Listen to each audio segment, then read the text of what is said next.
He's a member of the Committee for Subsidiary Legislation. Honorable, you're welcome to Eyewitness News. Thank you very much. It's a privilege to have joined you. We're grateful. So you have reconstituted your committees.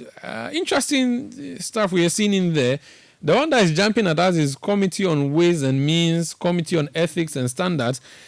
We haven't seen the briefing in the report that was issued by the committee, but maybe as MPs you may know a little bit more than we do. Can you talk to us about why the reconstitution and these fresh committees we are seeing, what roles they are going to play, and the instructive thing to note that you have so many NDC MPs chairing committees, as many as 17.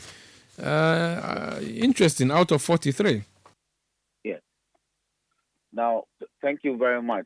First of all, it means your correspondents in Parliament having done a good job for you. They ought to have informed you that since January 4th this year, we have adopted the new standing orders. Standing orders which governs rules, procedures, and practices in the House. So the standing orders based upon which these committees have been formed is about 7 months old. So for anybody to say that these things were done out of the blue, it's completely misleading. We actually haven't said that. In fact, we all spoke to the majority leader, I think 2 weeks or so ago, where he told us about the reconstituted committees based on the new standing order. So this is something we have communicated.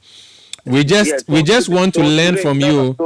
We just wanted to learn from you the new things in the new committees. So it's not as if we are driving blind. No, we are not. We know what's happening. We've reported on it. So you should say that based on the new standing orders of the House, committees have been reconstituted.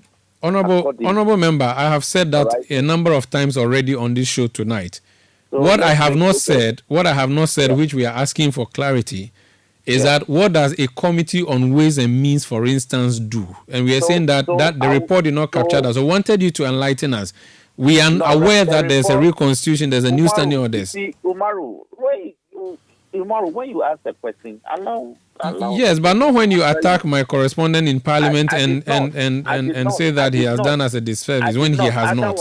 Otherwise, the city will be saying that based on the new standing orders, new committees have been reconstituted. I have said that already, sir. Then we take it from there. Then you started on the wrong foot. No, I did not. My footing was, please explain to us what committees like Ways and Means and Ethics and Standards will do. I said that. And I also ask you to comment on the fact that you have as many as 17 NDC MPs chairing committees. It's a novelty. I was asking for your views and commentary on this. Yeah, not necessarily to say to us that we are lost. We are not.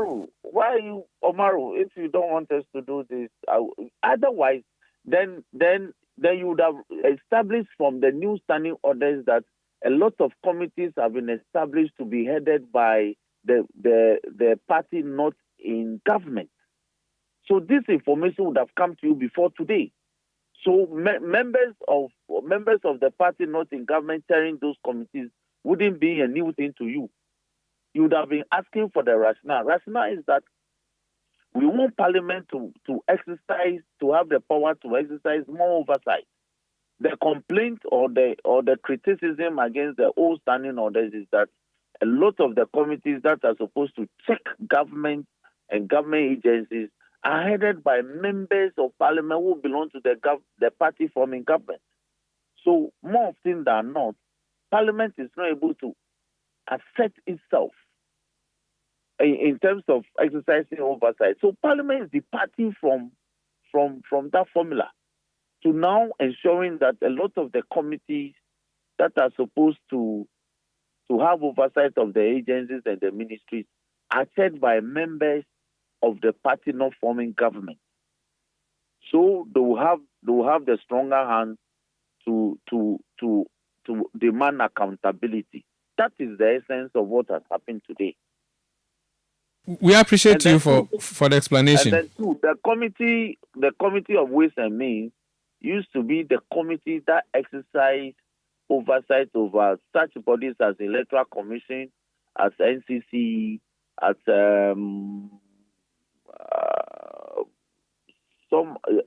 Parliament itself. So It's now called Ways and Means. It doesn't mean anything apart from that. Because the Ways and Means is not the Ways and Means that you know in our local palace or in the football world. It's the Ways and Means. If you look at the U.S. system, the Ways and Means Committee is one of the most powerful committees in the U.S. Congress. And so we borrowed from the U.S. that these are good practices that we have borrowed from good democracy.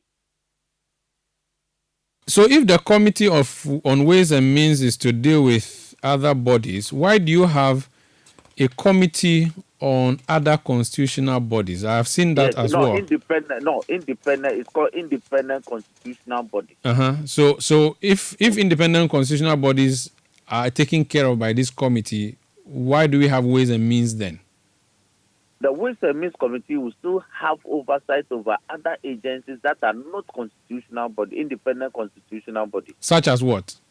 So the independent constitutional bodies will be the Electoral Commission. No, we know them. So which ones would the Ways and Means take care of if they are not going to be taking care of the committees that are independent constitutional bodies? So what will Ways and Means be taking care of? What agencies? The Ways and Means Committee will be looking at agencies such as the Parliament itself will refer to them to. That's handle. A constitutional body. Yes, no, not the constitutional bodies. The constitutional bodies will now have the independent constitutional bodies committee exercising oversight.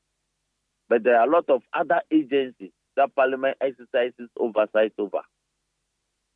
Very well. Let's leave it here. Thank you so much for speaking to us. It's my pleasure. That's Roxy Nelson Dafeamekpor, MP for South Dai.